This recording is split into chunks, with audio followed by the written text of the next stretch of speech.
Hamdan wa syukran lillah, tsumma salatan wa salaman ala nabiyyina Muhammadin sallallahu alaihi wasallam, amma ba'd. Bapak pimpinan UMN Al-Wasiyah dan seluruh fungsionaris yang ada di dalam lingkungan UMN Al-Wasiyah, Bapak Ibu dosen dan staf pegawai maupun yang kita berhadir pada majlis mulia ini yang dirahmati Allah Ta'ala.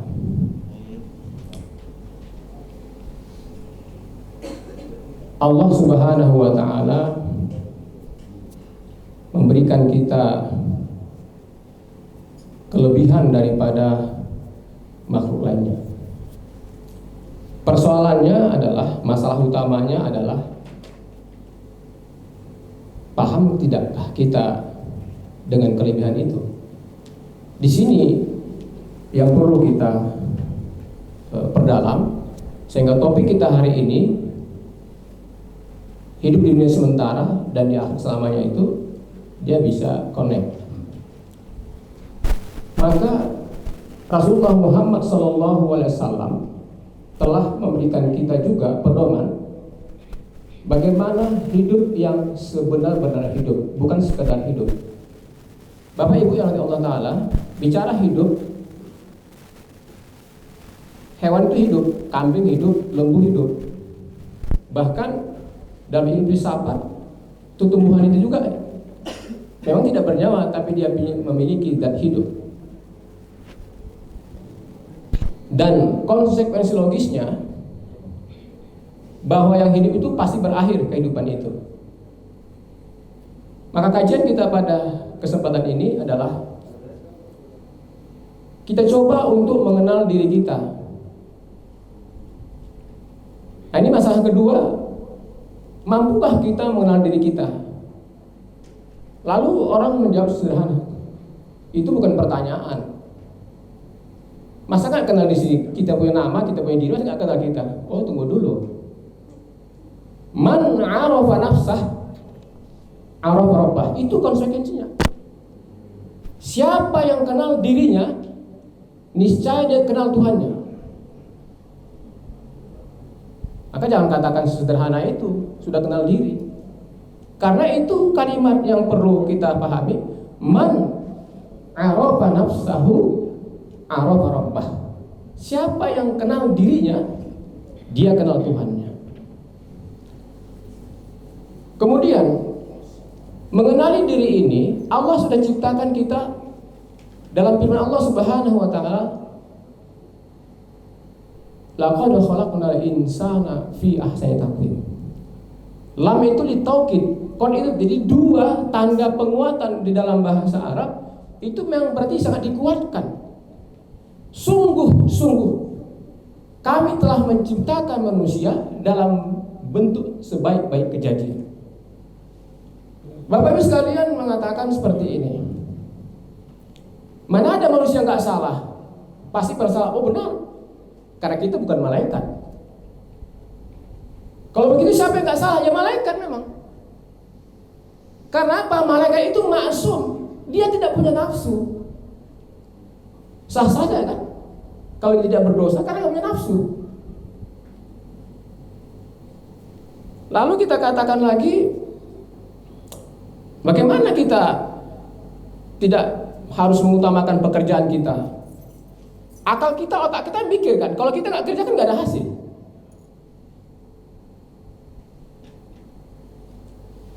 Itu otak kita yang bicara. Nah, itu kita miliki, dan itu dimiliki oleh malaikat. Tetapi ada satu hal, ketika manusia itu posisinya sama dengan yang kita sebut pertama tadi, karena dia orientasi hidupnya adalah berdasarkan nafsu yang Allah ciptakan. Karena nafsu itu kecenderungannya adalah kepada pemenuhan kebutuhan. Dalam rangka pemenuhan kebutuhan ini tidak peduli apapun, yang penting ada. Maka disinilah hadirnya agama, bahwa kita diajar oleh agama kita, yaitu Allah dan Rasulnya, kita sudah patut bersyukur pada Allah Subhanahu wa taala karena kita diciptakan memiliki kelebihan yang tidak dimiliki oleh makhluk lainnya. Kalau malaikat maksum tidak punya dosa karena dia tidak punya nafsu, tapi punya akal. Akal itu ada pada manusia. Kalau makhluk jin, mereka memiliki nafsu tapi tidak punya akal, nafsu itu ada pada manusia. Jadi apa yang ada pada malaikat ada pada manusia, apa yang ada pada jin ada pada manusia. Tapi apa yang ada pada malaikat tidak ada pada jin, apa yang ada pada jin tidak ada pada malaikat. Manusia itu semua ada padanya. Ada nafsu, ada akal. Maka ketika kita mengidentifikasi siapa diri kita sebenarnya, si Polan bin si Polan itu adalah dia punya akal, dia punya nafsu, dia punya ruh, dan dia punya hati. Loh, kalau begitu ada 4. Tidak. Kalau kita baca kitab Ihya Ulumuddin, Al-Allamah Al-Ghazali, ketika di akal maka namanya akal, ketika di hati namanya hati. Tapi jangan katakan orang itu ada 2, 3, tidak. Itu satu kesatuan yang utuh pada diri manusia itu. Karena pada manusia itu ada akal, ada nafsu, ada hati, dan ada ruh. Bapak Ibu sekalian, setelah kita mampu mengidentifikasi apa yang ada pada diri kita, Rasul SAW menegaskan, sekali lagi Rasulullah menegaskan, inna fil jasadi mudghah, idza salahat salahal jasadu kulluh, wa idza fasadatil jasadu kulluh ala wahya qalbu. Rasul SAW menegaskan, sesungguhnya pada tubuh itu, jasad manusia itu ada segumpal darah yang apabila baik dia, maka baiklah seluruhnya, dan apabila dia rusak, maka rusaklah seluruhnya. Apalah itu? Itulah hati. Maka dalam pandangan Islam, hati ini nggak main-main. Bahkan sholat kita, puasa kita yang kita kerjakan sekarang ini, kalau bapak ibu saudara sekalian tidak berniat malam hari dengan hati, maka tidak sah puasa hari ini.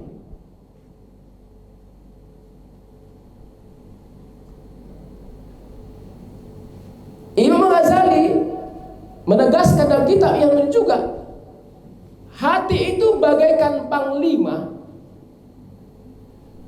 Jasad kita ini bagaikan kuda yang ditunggangi seorang panglima perang. Maka ketika panglima penunggang kuda itu mengarahkan cepat, belok kiri, berhenti, dan seterusnya, itu atas perintah daripada penunggang kuda. Itulah hati manusia. Sebaliknya, kuda itu seperti badan kita ini. Coba lihat ini Bapak sekalian. Saya rasa, mohon maaf saya, karena kita semua ini Allah pilih tanpa diperintahkan oleh pimpinan universitas pun, kita akan hadir dalam majlis setiap ada diadakan di sini. Karena semudah hati kita menggerakkan demikian, kita butuh, ingin memakmurkan masjid, ingin juga untuk menjadikan Ramadan ini maksimal, karena majlis yang kita adakan ini 70 kali lipat kebajikannya di hari biasa. Kalau kita menganggap ini kewajiban penuntut ilmu, kalau tidak ya tidak juga. Karena ibadah sunnah itu diimbali seolah pahala yang wajib, ibadah wajib diimbali seolah 70 kali kelipatan.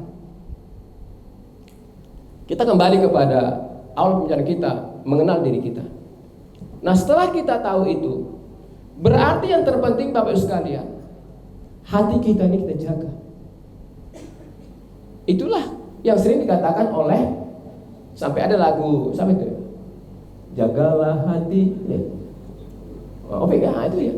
Karena itu hati ini sangat luar biasa. Bapak sekalian, kita mengenal yang kita hormati. Saya termasuk orang menghormatinya. Itulah B.J. Habibie. Dunia mengaguminya. Hidup di dunia barat, pendidikan barat. Tapi tahukah Bapak sekalian, beliau adalah pencinta Al-Quran. Sampai-sampai orang Eropa itu salut kepadanya, melihat praktek ibadah B.J. Habibie. Cerdas, 10 tercerdas di dunia B.J. Habibie.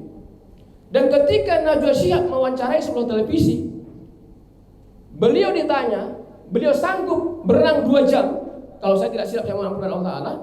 Lalu apa yang menjadikan seperti itu? Ternyata B.J. Habibie itu diberikan Allah kemampuan, kemauan, keilmuan. Justru selama di air, B.J. Habibie membaca surah Yasin. Artinya apa? Beliau hafal surah Yasin, seorang presiden RI.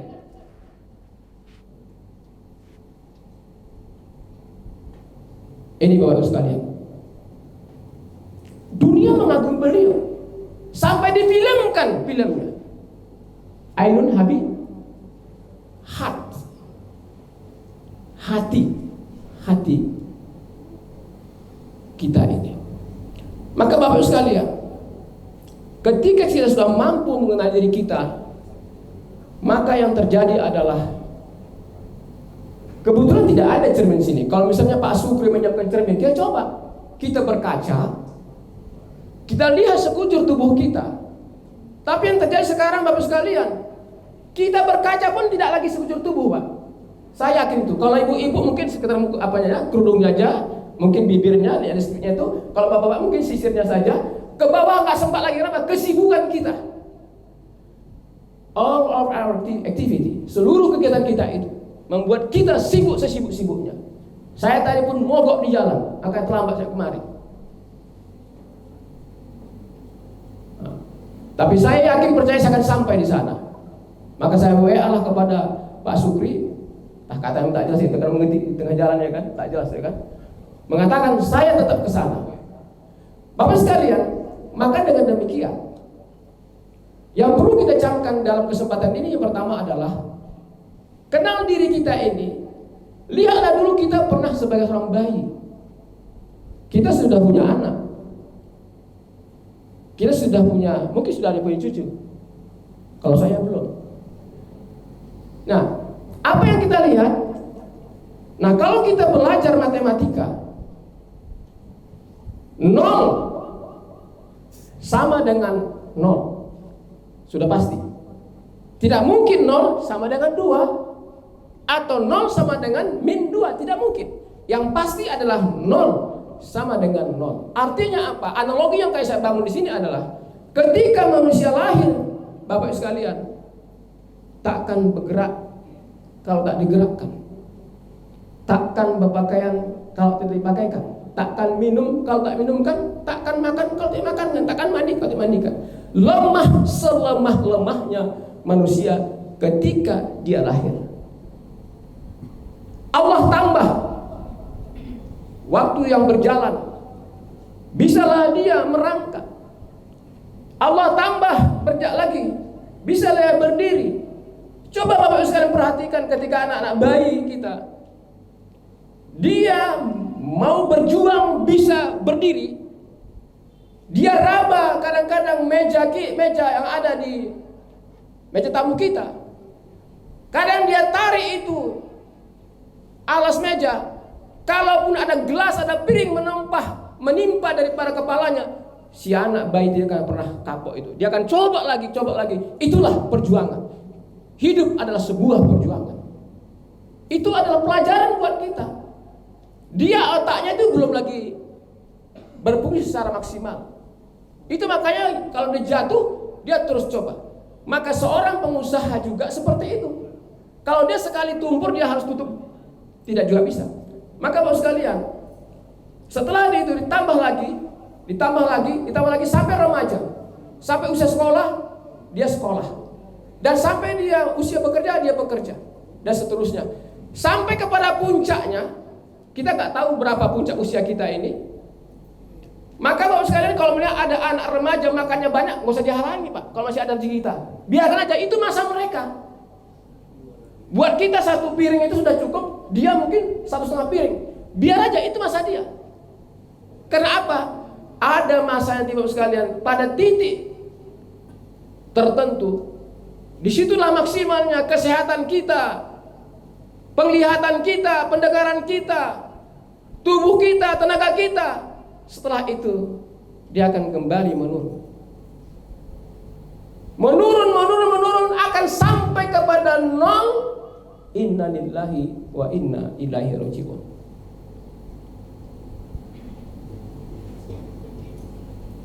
Dosa banyak kita berpikir, untuk apa hidup ini? Hidup kita adalah bagaimana kita bisa mengisi kehidupan ini. Semua berinilai ibadah, karena Allah sudah jelaskan, wa ma khalaqtul jinna wal insa illa liya'budun. Tidak kuciptakan bahasa jin dan manusia kecuali untuk tunduk patuh mengabdi padaku. Waktu mana habis. Tutup. Ya, karena waktu yang sudah sampai, kita sepakat sampai sini Bapak sekalian ya. Ya Pak ya, Ibu ya. Saya mohon maaf tidak bisa melanjutkan lagi karena waktu terbatas, karena kita juga ada pekerjaan lain. Kalau Allah mempertemukan, ya mengabdi dakwah ya kan. Tetapi saya Burhanuddin Al-Butari, saya pakai Al-Butari karena saya menulis buku di Al-Butari. Saya sebenarnya Al-Butar, selesai. Dengan demikian, mudah-mudahan salam hormat saya kepada Bapak Rektor dan Bapak Wakil Rektor dan Bapak Ibu Dekan dan Bapak Ibu dosen sekalian atas perhatian ini, dan Pak Sukri dan Pak Omen yang telah memediasi persoalan ini. Kemarin saya ada menyampaikan satu gagasan untuk bisa kita membaca Quran. Sebenarnya di situ itu. Saya dimintakan hari ini untuk menyampaikan sosialisasi seperti itu oleh Pak Sukri. Tapi tadi saya ditelepon oleh Pak Omen, saya membuatkan materi di dunia sementara, ya selamanya. Jadi memang kita sementara. Ad-dunya mazra'atul akhirah. Maka rugilah kita kalau dunia ini kita gunakan secara maksimal. Maka kita baca surah Al-Quran itu, innal wal asri innal insana khus. Sesungguhnya manusia merugi kecuali mereka yang beriman dan para saleh suka berpesan dalam kebenaran. Maka dengan demikian, apa yang perlu kita manage diri kita, apapun pekerjaan kita, Bapak Ibu sebagai apalah posisi kita, teman saya ini, bagaimana seluruh aktivitas itu bisa beribadah, itu bisa kita lakukan. Itu adalah dari hati kita tadi itu. Kita berangkat dari rumah untuk KUMN ini, Bismillahirrahmanirrahim, ya Allah, Engkau telah memberikan aku dan keluarga bisa sholat subuh. Bismillahirrahmanirrahim, kita berangkat dalam perjalanan zikrullah. Sampai di sini kita mulai pekerjaan dengan Bismillah. Kita pulang ke rumah lagi, itu adalah ibadah. Jadi Al-Quran mengajar kita seperti itu. Yang saya sampaikan kepada kesempatan ini mengenai Al-Quran itu, saya ada menulis buku 2 jilid namanya Empat Langkah Cepat Membaca Al-Quran. Itu dulu telah pernah diuji coba di salah satu kabupaten yang dihadiri oleh guru-guru di Kementerian Agama dan Kementerian Pendidikan, dan saya telah pernah sampai menghadap ke Kanwil untuk masalah itu. Waktu saya diminta untuk bersedia menatar, itu sudah masalah lah. Tapi artinya apa? Bahwa membaca Al-Quran ini seperti Ibnu Khalaf mengatakan, kewajiban seorang muslimah terhadap Al-Quran itu ada. Pertama adalah membacanya, kedua mempelajarinya, yang ketiga menghafalnya, yang keempat memahaminya, dan kelima mengamalkannya dalam semua aspek kehidupan.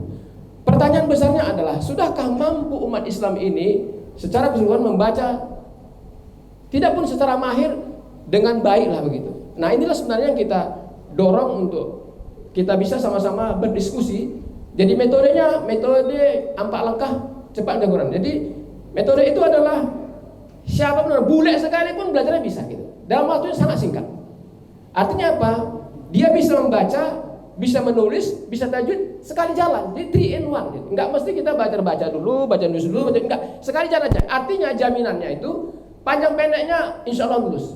Saya tidak katakan mahir ya, bukan tidak menciptakan Korea tidak, tapi menciptakan orang bisa baca, bisa nulis secara benar dan baik. Kalau itu memang bisa diterapkan, saya kira ya alhamdulillah, mudah-mudahan kita semua mudah membaca Al-Quran. Akhirnya sekali itu Pak Sukri penyampaian dari saya. Terima kasih Bapak Wakil Rektor dan Bapak Rektor, Bapak Ibu sekalian, Bapak Ibu Dekan. Kepada Allah mohon ampun. Doa.